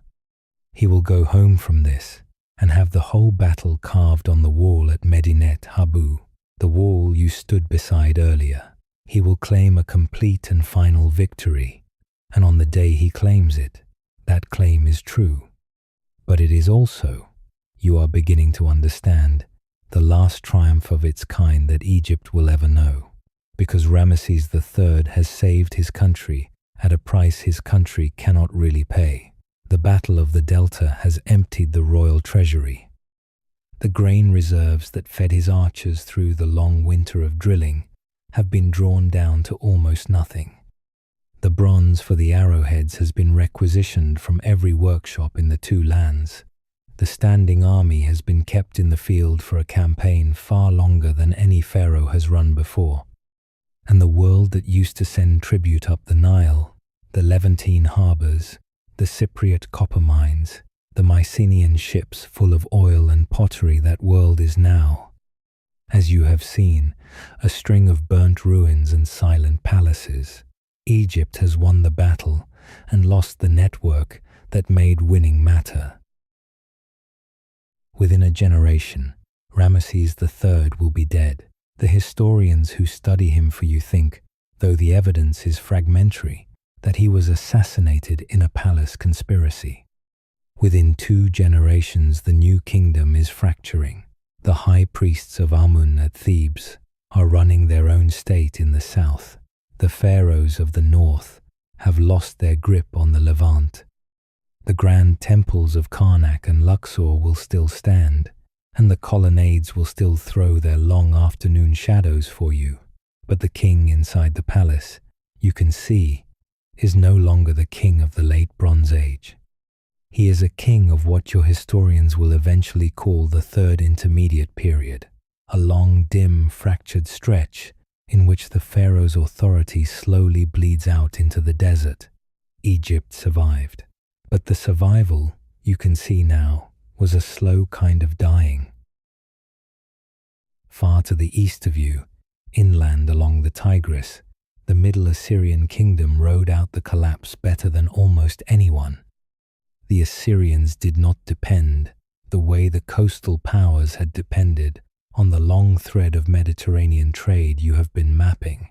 They had grain from their own fields. They had distance from the sea. The collapse touched them. They lost territory. They lost peripheral trade, but it did not break them. Several centuries later, out of that long, quiet survival, will come the Neo-Assyrian Empire, the terrifying, conquering machine of the early Iron Age. The kingdoms that survived the collapse, you start to notice, were the ones that had been least connected to it. Distance from the great network was, in the end, a kind of protection. Everywhere else, what is left for you now is silence, and the silence is what you should sit with for a while. The Mycenaean world, the world of the times, Wanax times, and the Megaron, and the gypsum throne, and the painted octopuses on the wall you stood beside earlier, does not come back. The palaces are not rebuilt. The hilltops where Mycenae and Tyrians and Pylos sat are not reoccupied as palatial centres. The Cyclopean walls remain, and they will remain for 3,000 years, but no king will sit again inside them giving orders to a scribe with a stylus and a wet clay tablet. The redistributive system, the careful gathering of grain and oil and bronze, and the meticulous handing out of it according to the records, simply ceases. The hand that held the system has let go. Linear B, the script the Pylos scribes were using, in your story, to record the watchers of the sea in the last weeks before the fire, dies with the palaces. It is not picked up by anyone else. It is not adapted. It is not simplified. It is forgotten. For 400 years, on the Greek mainland and the islands you have crossed, no one writes anything down. There are no records, no inventories, no letters, no laws on tablets. The Greek world goes, in this sense, silent for you. You have to sit with that. 400 years of literacy gone. The palaces are gone. The scribes who served them are gone. And the children of the surviving population grow up without any reason to learn the marks the old men used to make on damp clay. There is no palace to make marks for. There is no times, Wanax times, who needs to know how many sheep are on the hill. There is only the hill and the sheep and the man who keeps them and the long quiet evening you are walking through in your mind. The populations of Greece shrink. The number of inhabited sites in the Peloponnese, after the destruction layers you walked through earlier, drops by perhaps 2/3. The coastal plains are largely abandoned. People retreat into small, defensible villages on hilltops, into clusters of stone houses with thatched roofs, into a life that is recognizably village life and not palace life. The frescoes, the goldworking, the chariots, the diplomatic letters you read in the kiln, all of it disappears from your view. Pottery becomes simpler. Burial goods become poorer. The world of Pylos becomes, for you, the world of a Greek hillside farmer with a small flock and a stone hearth and a season's worth of grain in a clay jar in the back of the house. Historians used to call this period the Greek Dark Age, and the name is still used, though it is used now with care. It was not dark in the sense that nothing happened, you should remember. People still lived, children were still born, olives were still pressed, and goats were still milked, and stories were still told around the fire, not so different, perhaps, from the kinds of stories that have followed you into your own evening. But it was dark, in the sense that the lights of high civilization, the palace lamps and the archive rooms and the scribes pressing their styluses into clay, had gone out. And it was dark in the sense that almost nothing made in those 4 centuries was made to last for you. The dark is, in part, simply the absence of evidence. The people of the Greek Dark Age lived their lives and were not recorded. And yet, something was being carried through that dark for you, in the mouths of the village singers, that the palace scribes would never have preserved in the same way. The stories were still being told. The Mycenaean Late Bronze Age, you have spent the evening inside the times, Wanax times in his Megaron, the great expeditions across the sea, the long siege of a coastal city in Anatolia. The heroes with their bronze armor and their named swords was being remembered, not in writing. In the long-sung lines of oral poetry, passed mouth to mouth, generation to generation, from grandfather to grandson around the village fires, imperfectly, inaccurately, with the details drifting and bending over time, but the names of the great kings and the great cities and the great wars were not lost. They were transferred from the clay tablet, where they had been written down very accurately and very briefly, to the human voice, where they would be told to you much less accurately and much more memorably. 400 years later, around 750 BC, a poet whose name by tradition was Homer sat down somewhere in Ionia, on the eastern fringes of the Greek world, and began to compose. Or perhaps did not sit down, because the Times Iliad times and the Times Odyssey times are oral epics, performed before they were ever set down on papyrus. But somewhere in that century, the old material that had been drifting through the Greek Dark Age was finally crystallized into the form you still read. The Times Iliad, if you have read it, is the story of a coalition of Mycenaean kings, Achaeans, Homer calls them, Argives, Danaans. Those same Danaan, the Egyptian scribes named among the sea peoples sailing across the Aegean to lay siege to a coastal city in Anatolia called Troy, which sits in the right archaeological position to have been the Bronze Age city of Wilusa, a real Hittite vassal. The kings have names like Agamemnon and Menelaus and Odysseus and Achilles. They live in palaces that sound, when Homer describes them to you, very like the Megaron at Pylos, the great hearth, the wooden pillars, the gold inlaid throne, the bard singing in the corner. They fight with bronze. Their world is, in the half-remembered way of oral epic, the world that died in your collapse. And here is the strange and lovely thing.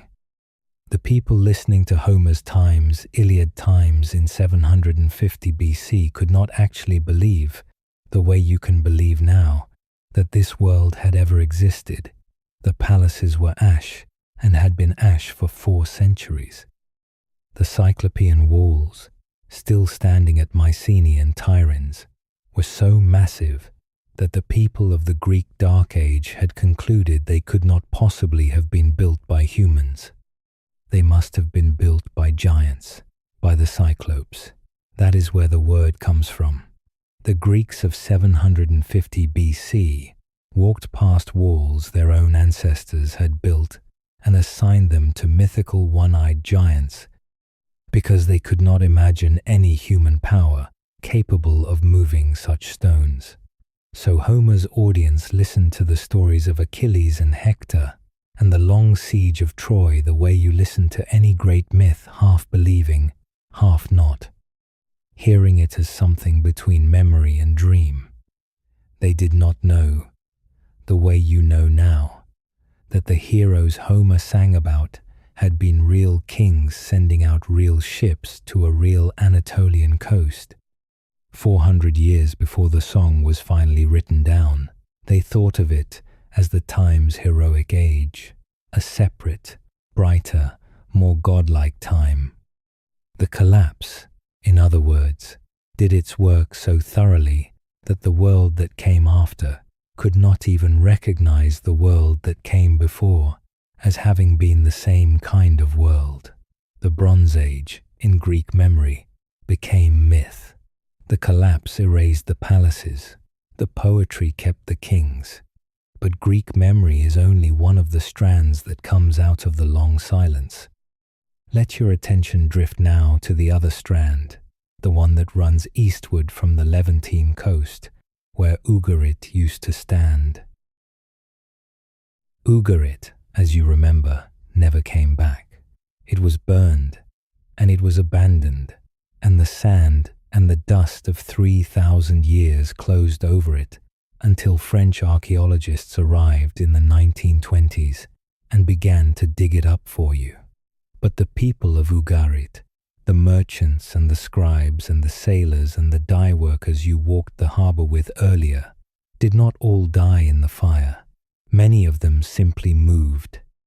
They drifted up and down the Canaanite coast in the years after the collapse, settling in cities further north in Byblos, in Sidon, in Tyre, in Arwad, cities that had taken less damage in the catastrophe, cities that had small enough harbours and small enough ambitions to survive the failure of the great network you have been watching go down. And in those harbours, in the long quiet centuries after the collapse, the descendants of the Ugaritic sailors became something new. The Greeks, when they encountered them later, would call them Times, Phoenicians, the Phoenicians, the people of the purple, named for the famous Tyrian purple dye made from the murex sea snails that crusted the rocks along their coast. The Phoenicians, in the absence of Mycenaean shipping and Egyptian convoys and the great royal fleets of the Bronze Age, became the master navigators of the emptied Mediterranean. There was no one else left to sail. The sea, the one you have been looking out across all evening, was empty. The Phoenicians filled it. They sailed for tin. They sailed for silver.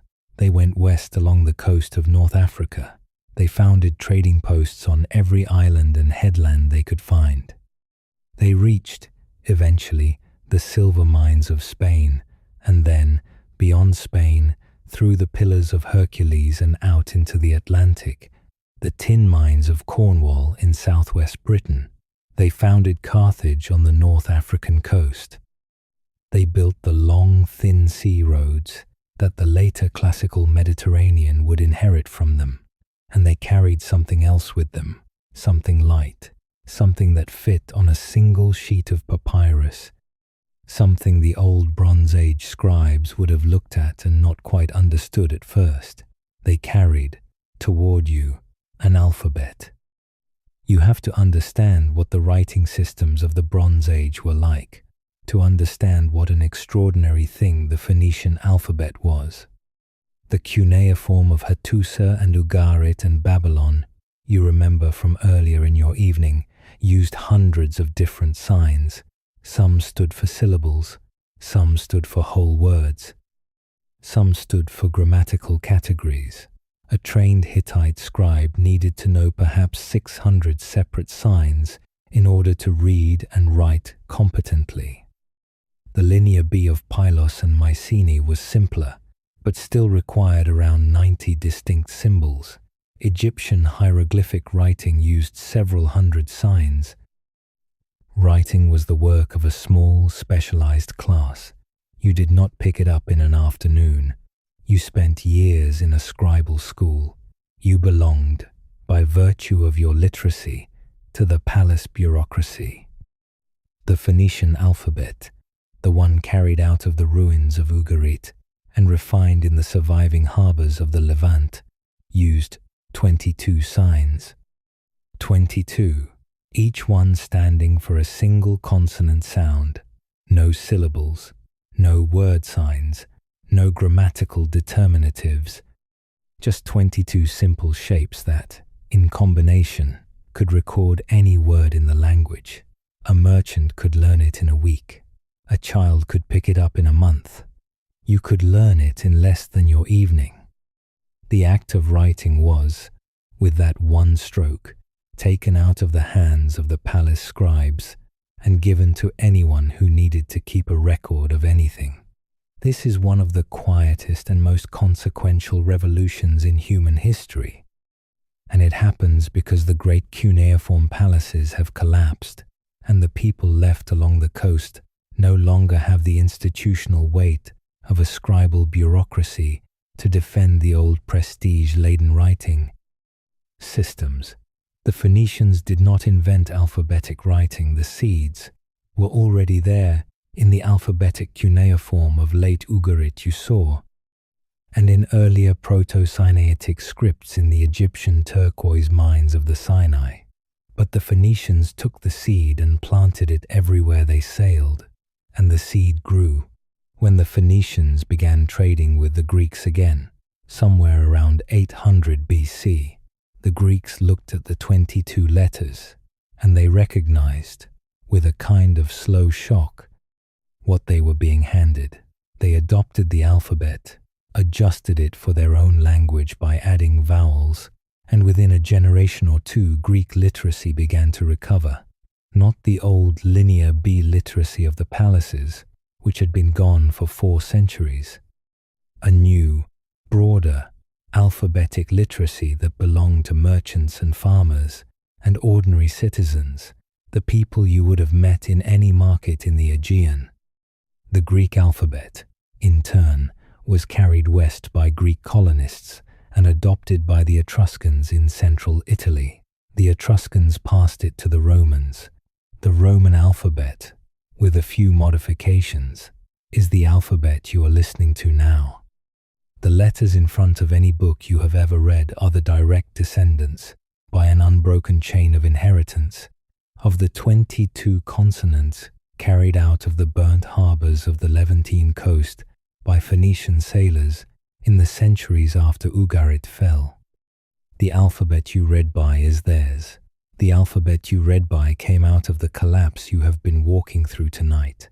There is one more strand for you to follow before you let the story go. The strand of the people who came on the ships and the ox carts, and who did not die at the delta in front of you, and who did not turn around and go home, because they had no home to turn around to. After Ramesses III defeated the Great Confederation at the river mouth, the survivors did not all disappear. Some, the Egyptian records suggest, were settled by the pharaoh himself as military colonists in the buffer zone between Egypt and the broken Levant. Some simply scattered along the coast and founded their own small cities in the rubble of what the Canaanite city-states had been. The Peliset, the tribe with the feathered headdresses you watched at the river mouth, the one the Egyptian scribes named first in their long lists of the sea peoples, settled the southern coast of what is now Israel and the Gaza Strip. They founded 5 cities along that coast: Gaza, Ashdod, Ashkelon, Ekron, Gath.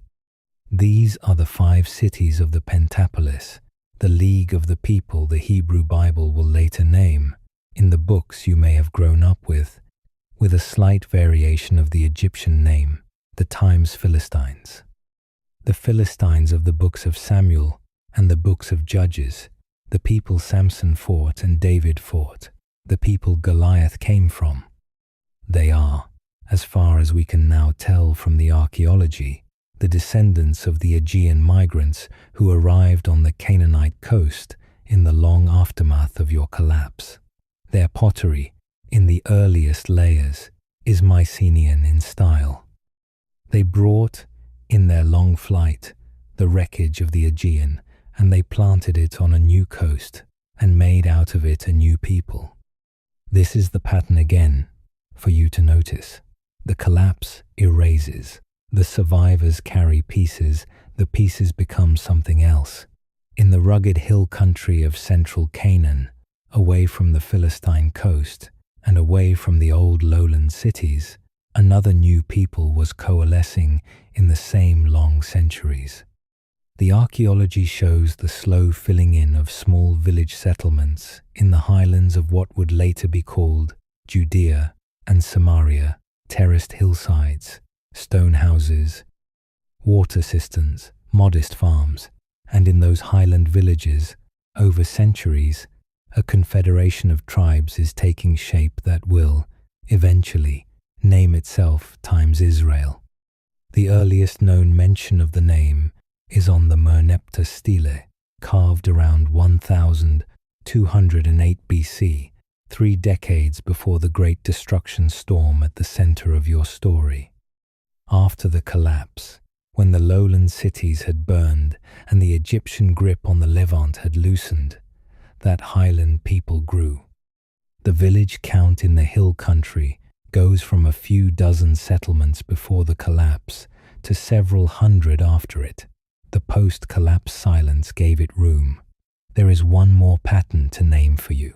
It is the most technological and in some ways the most important.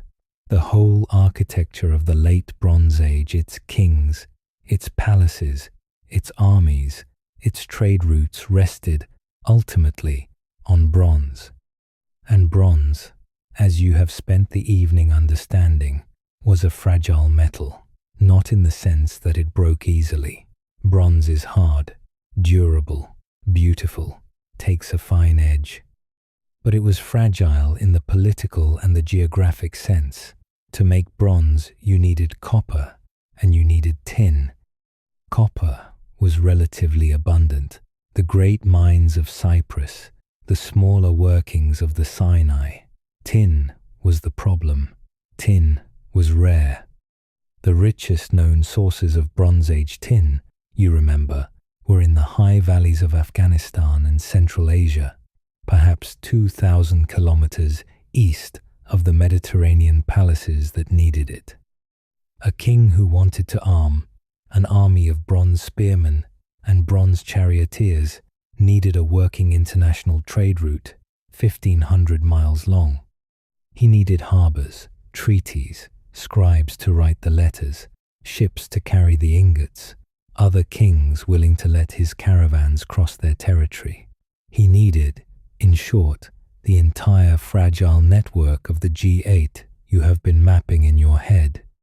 The bronze in his soldiers' hands was, in effect, the diplomatic state of the entire Eastern Mediterranean made portable. When that network you have been watching collapsed, the tin stopped flowing. And when the tin stopped flowing, bronze could no longer be made in any reliable quantity. The remaining stocks were melted down and reused. The pylos times ochre times tablets you read earlier show the requisitioning of temple bronze for spears in those last weeks. But eventually, recycled bronze ran out too. Armies could not be re-equipped. Tools could not be replaced. What the metal workers of the broken Mediterranean discovered in their need was that there was another metal in the ground beneath them. A metal that did not need to be alloyed with a rare imported component. A metal you could find in the hills above your own village, in the form of dark red and brown ore in the streambeds.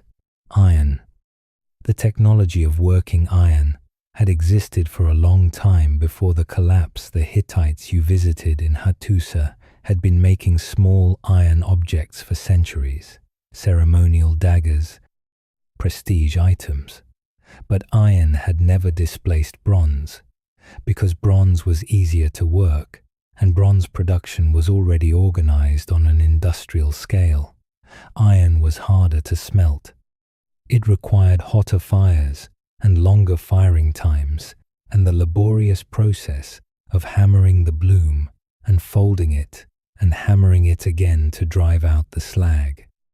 But after the collapse, with no tin coming in and the bronze stockpiles running down, and the village blacksmith having to arm his neighbors from whatever he could pull out of the local hills, the patient, laborious technology of iron began to spread. It spread first through the Levant, where the Philistines and the early Israelites you have just met were both, in their separate ways, learning to forge iron tools. It spread through Anatolia. It spread, slowly, into the Aegean.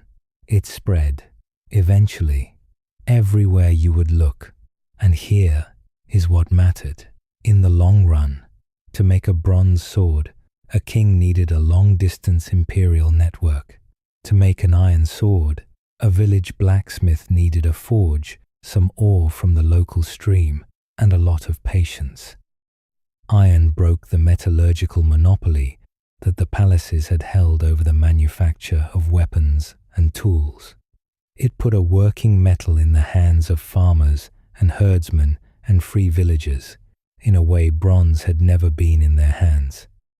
The chariot-riding bronze-armored aristocrats of the late Bronze Age were, in their long absence, replaced by a new kind of soldier, the heavy infantryman in iron armor, fighting in close formation, drawn from the free citizens of cities rather than the retainers of palaces.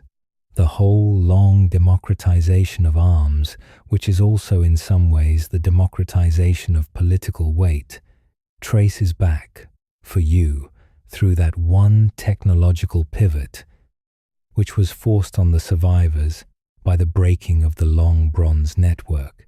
So the collapse left an iron in the hills for you, and it left an alphabet in the harbours for you, and it left a confederation in the Canaanite highlands, and it left a 5-city league of Aegean migrants on the southern coast, and it left, in the mouths of the village singers of the Greek Dark Age, the slowly shifting names of Achilles and Agamemnon and Odysseus, drifting down through the centuries until a blind poet sat down in Ionia and sang them, eventually, into a form that would outlast every king in the times Iliad times and every kingdom they came from. It is, for you, a strange ledger. It is a ledger you balance only by stepping back and looking at it from a very great distance. The palaces are gone. The scribes are gone. The clay tablets sleep in the museums of the modern world, in the cases you stood beside earlier in your evening, with the lamps low and the glass holding the faint reflection of your face above the cuneiform. The times one-axe times of Pylos is gone, and the king of Hattusa is gone, and Amurapi of Ugarit is gone, and his unsent letter to the king of Alashia is in the kiln still, the way the fire left it. The whole late Bronze Age, the one you have walked through tonight, is gone. But the alphabet you read by is theirs. The iron in the modern girders that hold your modern roof up is theirs. The poems Homer set down are theirs. The hill country of Israel, where the small village confederation slowly became a kingdom, is theirs. The 5 harbour cities of the Philistine coast are theirs. The patient knowledge that an interconnected civilization can fail, and that the failure can take 100 years to fully unfold, and that what comes after can be in some ways smaller and in some ways larger than what came before that, also is theirs. You can let the world of 1177 BC go now. You have walked through the diver's quiet over the Uluburun. You have stood in the Megaron at Pylos, with the fire low and the painted octopuses on the wall. You have crossed to Hattusa on the wind-cold plateau, and through the lion gate with the stone mouths still snarling.